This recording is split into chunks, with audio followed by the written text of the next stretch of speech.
አደረከው አሸንፈናል መድብል ነግሬህ ነበር ይሄንን ደደብ በእጅ አስገባዋለሁ ብዬ ነግሬህ ነበር እሺ ላልጨርሰው አልጀብረውም ብዬ ነበር እንደሚይዘው ነግሬህ ነበር በትክክል ይሄንን የማያስ ያስጨነቀን ነገር በእጃችን አስገብተ ነው ከዚህ በኋላ ፍርሃት የሚባል የለም ጭንቀት የሚባል ነገር የለም የነጻነት አየር መተንፈስ ከሉላ ጋር ያለ ስጋት መንቀሳቀስ ይስጥልኝ ወደ ዳራ ሲኒማ ተከታታዮች እንደምን አላችሁ ሼር ሰብስክራይብ ላይክ በማድረግ አብሮነታችሁን እንድታሳዩኝ በአክብሮት እጠይቃለሁ እንግዲህ ምሳሌ ክፍል 88 ምን አዲስ ነገር አለ የሚለውን በተከታይ የምናይ ይሆናል በሚገርም ሁኔታ እንግዲህ ዝና ሳያስበው እነ መድብል ወጥመድ ውስጥ ወድቋል ራሱ ባጠመደው ራሱ ባዘጋጀው ጉድጓድ ውስጥ የገባ ይመስላል በዚህ ክፍል እስከ መጨረሻው አብራችሁኝ ከቆያችሁ ብዙ አዳዲስ ነገሮች የምናይ ይሆናል እንግዲህ ዝና ለኤፍራታ መድብልን ጠርታ መርዝ እንድታጠጣውና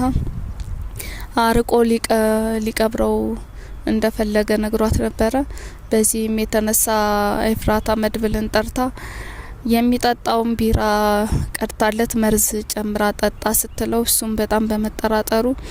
አንቺ ጠጪው ብሎ ሲያስገድዳት አልጠጣውም መርዝ አለው ስትላለች ኤፍራታ ያመንኩሽ ለምን እንደዚህ ታደርጊያለሽ አመኘሽ ነበረኮ እንዴት እንደዚህ ትበደኛለሽ ሲላት ዝና አስገድዶኝ ነው ይሄን ካላደረኩ እንደሚገለኝ ነግሮኛል በማለት ትነግረዋለችና ጠጥቷልና ሞቷል ብለሽ አሁን ደውለሽ ንገሪው ይላታል ከዚህም በመቀጠል እንደተባለችው ስታደርግ ዝና ደግሞ እስኪ ፎቶ ማየት ፈልጋለሁ ትሏለች እሱም መድብልን በሐሳቧ ተስማምቶ ፍራሽ ላይ የሞተ መስሎ ተዘርሮ ፎቶ ተነስቶ በዋትስአፕ ተላከለት ከዚህም በመቀጠል ነበረ ዝና እንግዲህ መድብልን ሬሳ ወስዶ አርቆ ለመቅበር ጓጉቶ ወደ ኤፍራታ ቤት ሲከንፍ የመጣው በዚህም የተነሳ አድርገዋለሁ ያንተ ወንድነት እስከዚህ ድረስ ነው እኔ ማንንም አይፎካከረኝም እያለ እንግዲህ በድኑ ላይ ሲያሾፍበት እና ብዙ ነገር ሲሳለቅበት ከቆየ በኋላ ነበረ ሳያስበው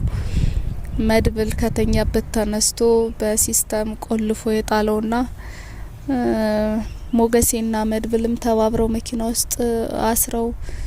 ፌንት እንደበላ የኋላ ኮፈን ውስጥ ከተው ወደሚፈልጉት ቦታ ይዘውት ሄደዋል እንግዲህ ሞገሴና መድብል እንዴት አርገው እንደሚያሰቃዩት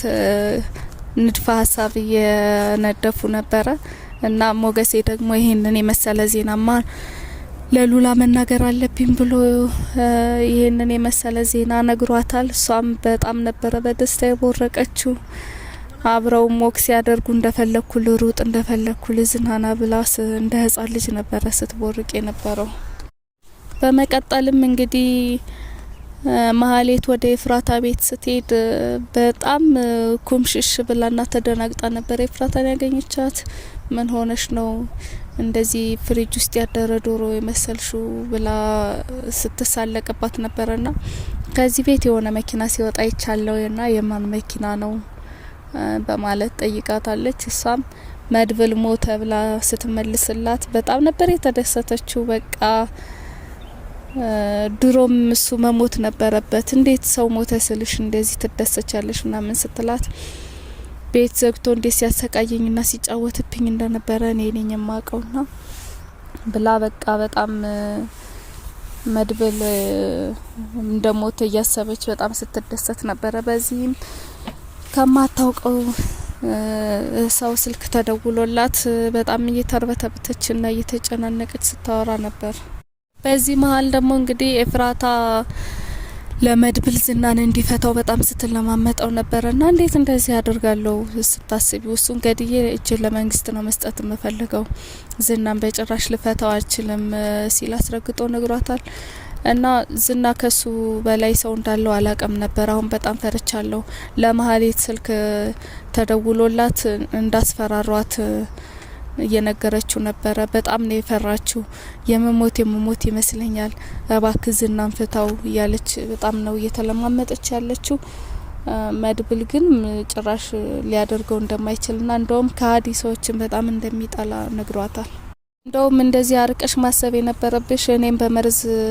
ልትገይኝ ከማሰብሽ በፊት ነበር፣ አንቺ ኮ ገለሽ ነበረ በማለት ያደረገችውን መጥፎ ስራ አስታውሷታል። ዝናን እንግዲህ ያገቱበት ቦታ በመሄድ በተደጋጋሚ አሰቃቂ ድብደባ እየደረሰበት ነው ያለው። ወንድሙንም የት እንዳደረሰው በተደጋጋሚ ሲጠይቀውም ትዕቢተኛው ዝና ምንም ነገር ሊናገር አልቻለም። እንደውም በምላሹ መጥፎ ነገሮችን ነው እየመለሰ ያለው። በዚህም የመድብል ትዕግስት በጣም እየተሟጠጠ ነው ያለው። በአፉ በአፍንጫው ደም እስኪወጣ ድረስ ነው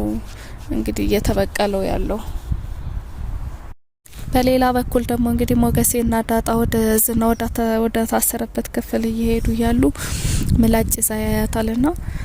ለምንድን ነው ይሄን ምላጭ ያሽው ብሎ ሲጠይቃት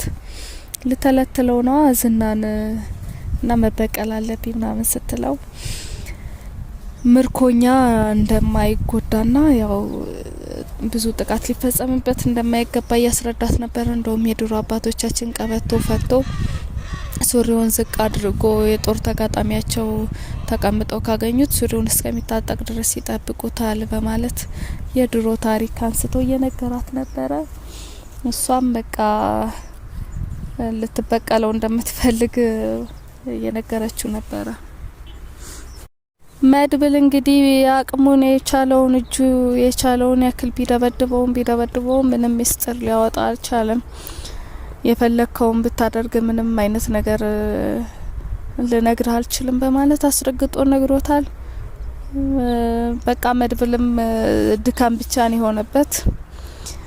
ለማንኛውም ክፍል 88 በዚህ ተጠናቋል። ቀጣይ አዲስ ነገር የሚኖረውን አብረን እናያለን። አብራችሁን ስለቆያችሁ አመሰግናለሁ። ሰላም ቆዩ።